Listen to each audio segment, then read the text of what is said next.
Hey there, everyone, welcome back. So this was actually brought to my attention by one of my subscribers, one of you that watch my videos, and I really appreciate that you guys watch my videos and show me love and support, as well as give me information like this, because this is just absolutely heartbreaking. Gilroy police search for two men who allegedly beat up a boy with autism, a 9-year-old boy. Police are searching for two South Bay men who they say beat up a 9-year-old boy who has autism. In the early morning hours Monday, two men, one of whom was in a relationship with the boy's mother, battered the child while he was asleep at the home. Police said both men then fled the scene. We're extremely traumatized that two men broke into our home at 2 a.m. and did this to my son, said Samantha Chavez Alvarez, the boy's mother. That's just absolutely brutal. It states that police said they are looking for two men, 26-year-old Joseph Sanseverino and an 18-year-old known as Ethan. Inside the Gilroy Police Department, a This is just troubling scene. horrible. A 9-year-old boy and his mother talking about the attack that left him with visible injuries. Because of the boy's age, we are choosing not to show the graphic injury that the mother says he got during an attack at her home early Monday morning.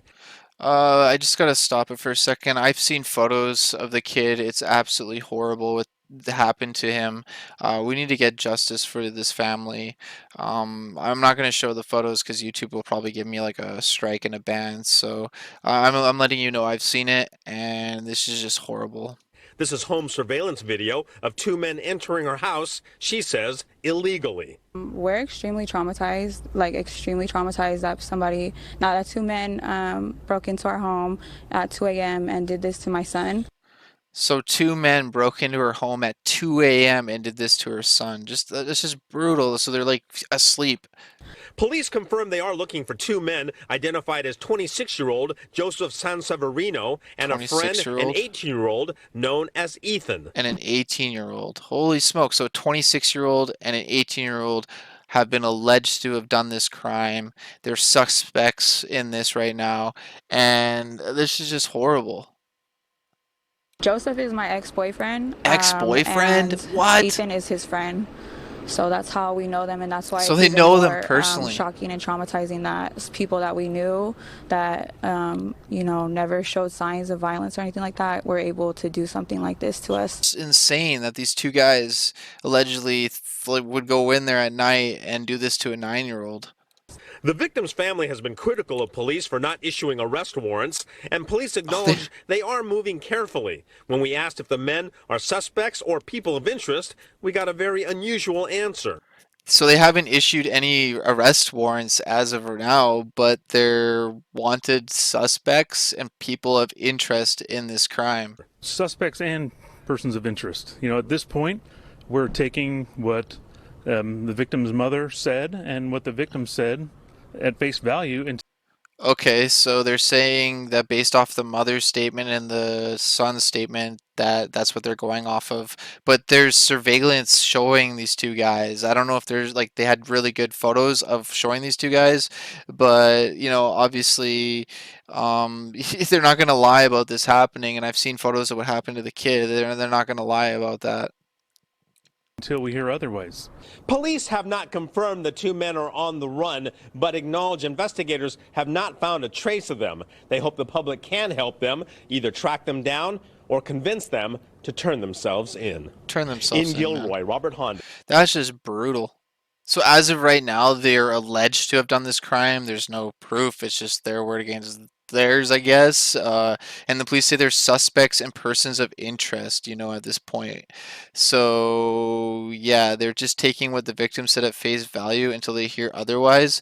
But there's clearly evidence that their place was probably broken into, and there's clear evidence that the kid was assaulted. You should see his face. It's absolutely horrible. And the fact that it's her ex-boyfriend, like that's just even more insane. And then like his friend Ethan here, that's just insane. What's weird is that I found another article saying that the Gilroy man beats a 9-year-old kid with autism.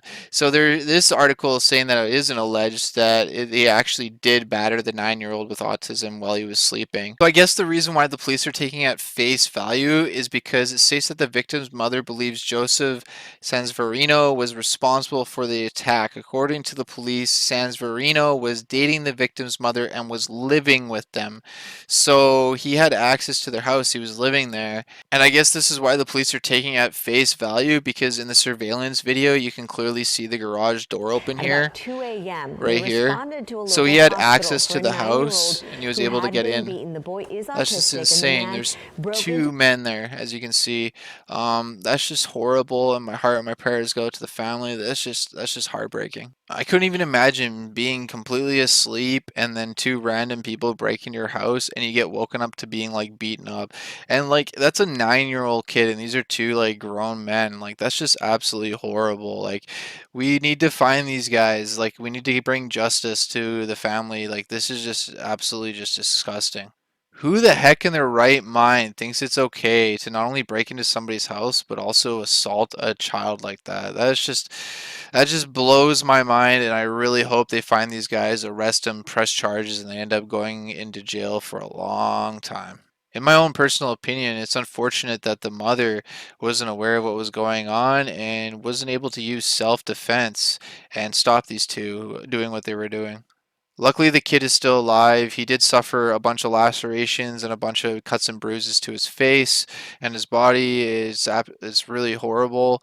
But he's alive, thankfully, and we just need to find these guys and bring them to justice. I wasn't even aware of this until one of you actually emailed me and let me know about this. So thank you. I really appreciate this.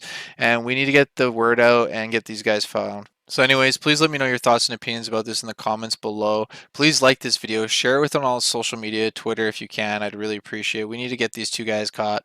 I can't even imagine how they feel now and what they're going through. It's just truly a nightmare, and my heart and my prayers go to their family. If you can, please click that subscribe button down below. It helps me out a lot, and I really appreciate it. Thanks for watching, everyone. Stay safe. God bless you all. Take care, and peace out.